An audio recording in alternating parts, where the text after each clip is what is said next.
guys, welcome to my rather late Halloween tutorial for this year. I made Nintendo Boo cake pops. I don't know if you can see very well here. For some reason, Halloween kind of slipped past my mind to make something in advance, but I'm sort of making these day of Halloween. You know, hopefully I'll be able to get it on time for Halloween, so it's sort of not late, but it'll be up maybe sometime the night of Halloween, I hope, or maybe tomorrow. But this is what I'll be passing out to my trick-or-treaters, or if I get any. They're really yummy, simple Boo cake pops. The recipe will be down in the description box. Hey guys, so I'm a little late making these. I'm making these like the day of Halloween, but these are Nintendo Boo cake pops. So enjoy the tutorial, and the recipe and ingredients will be down in the description box and in my blog as soon as I'm done editing that too.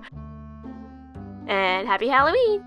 So if you have a styrofoam block, feel free to skip this step, but if you don't have anything to hold up your cake pops, just get any giant box you have laying at home and just grab a drill and just drill some holes into the bottom of the box. And just make sure that each one of the holes can fit your cake pop sticks.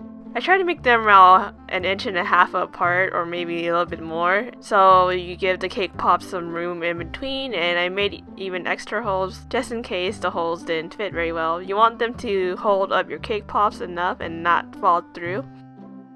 You can grab any cake mix and any frosting. I'm using Devil Food cake mix because Halloween!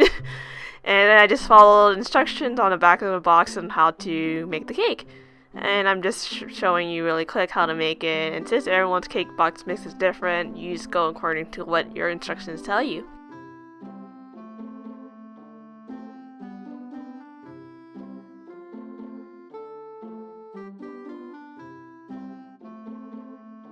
You can bake it in any pan. I'm using a 10 by 10 inch pan, grease it with oil and dusted some flour, and added my cake batter into this. I didn't use this parchment paper because I ran out, but it doesn't really matter how your cake turns out because we're just gonna crumble in the end.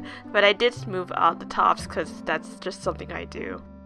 And I baked this in the oven according to instructions on the cake box mix. And be sure to do the toothpick test and make sure your toothpick comes out clean. And just using a knife, run it along the edges of your cake.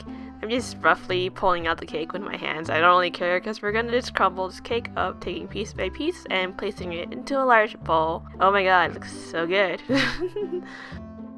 But before we do all this, remember to have your cake completely cold, and we're just crumbling this into tiny pieces.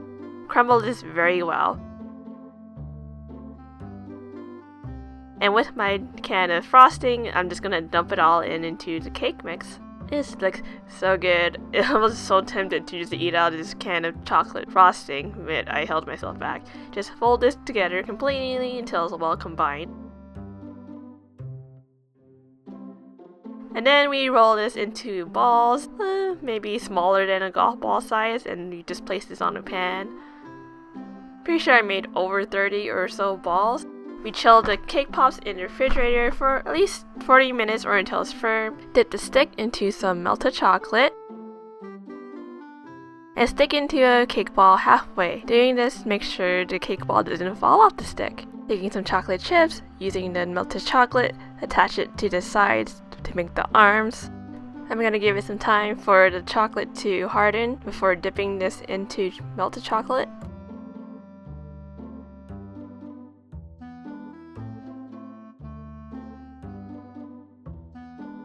This is Wilton's Candy Melts in Bright White, I believe, and I melted in 30-second intervals and added some vegetable oil just to loosen up the chocolates. And we just dip our cake pops in here and just gently tap it until you get a smooth coating.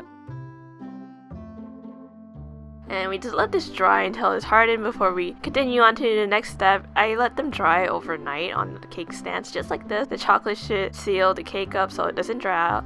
I'm using Wilton's pre-made fondant, and I color it black, red, and white. Those are the colors you need. Black ones, you just roll it out flat, and just using this 1M tip, I'm using the end of the tip to cut out a small circle. You could just use a pair of scissors or whatever you have laying around. So I'm using these to cut out the mouths, and using a bench scraper, I just cut off the tops a little bit.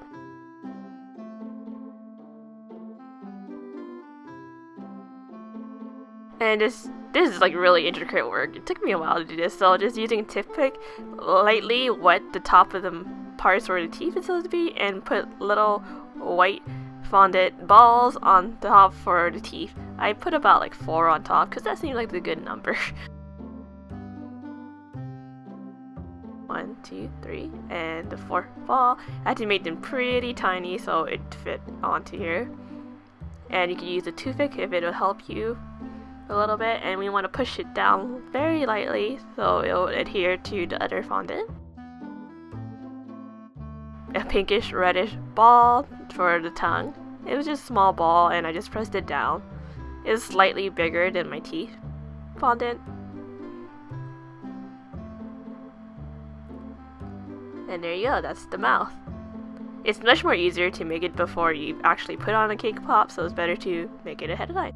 So I just rolled a piece of black fondant into a very thin line, and this is the eyebrows, I guess, and you just want to pinch the center and curl the tops. It's sort of like a mustache when you look at it from here. And these are basically the pieces you sort of need. And now I'm just attaching the pieces onto the face. You could lightly damp it with some water to make it adhere a little bit, but it doesn't really work that well on chocolate. And be careful while working with this, because if you touch it too much, the chocolate will melt. So here are just the eyes with black fondant. I just rolled black fondant into tiny pieces, of course. And here are the eyebrows. And here is the mouth.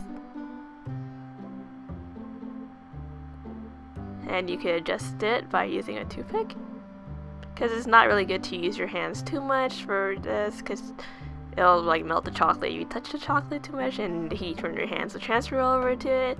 For the white dots in the eye, I also use fondant, and using the toothpick I attach it on there.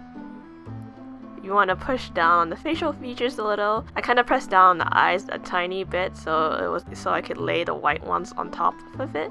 Working with fondant is like working with Play-Doh, so it's really forgiving.